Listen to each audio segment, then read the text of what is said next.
The fighting in Sudan has displaced millions and led to the deaths of thousands in the country. It has also disrupted the lives of millions of children in the country and caused them untold suffering. The war is having a daily impact on the lives of children in unimaginable ways. So children have experienced the horrors of war. They've lost friends, they've lost family members, they've had to flee and leave everything they know behind. And in addition, the basic services that are life-saving, that are required for babies and children, such as health services, life-saving vaccines, food, shelter, and a safe place to be, are all compromised. UNICEF says that so far, about 19 million children are out of school. 6.5 million have lost education access due to escalating violence. Insecurity has led to the closure of at least 10,400 schools in conflict zones. Meanwhile, more than 5.5 million children residing in areas less affected by the conflict are waiting for local authorities' confirmation on resumption of classes.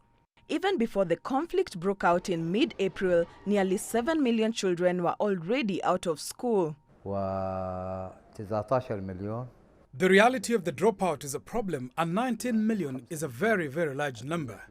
And the 5 million children waiting for schools to open is also a very big number. Here we have the state dropout rate according to educational planning, which we obtained consisting of 10 localities. Our dropout rate is 36%. The ongoing conflict has worsened things for an already struggling education system. According to the Sudanese Teachers Committee, more than 300,000 teachers in Khartoum and other states have not been receiving their salaries. The state allocates only a small percentage of its budget to education, as much is spent on the security and defense sectors. The first obligation that the state must fulfill is towards teachers and education workers. For 6 months since the start of the war, we find that there are more than 6 states. Until this moment, education workers and teachers have not received their salaries. This is one of the big problems. Some states took a month's salary, others took 2 months' salary, and so on. Aid groups have appealed to the international community to provide necessary resources and support to ensure that millions of Sudanese children can continue pursuing their education. Anastasia Waweru for CGTN.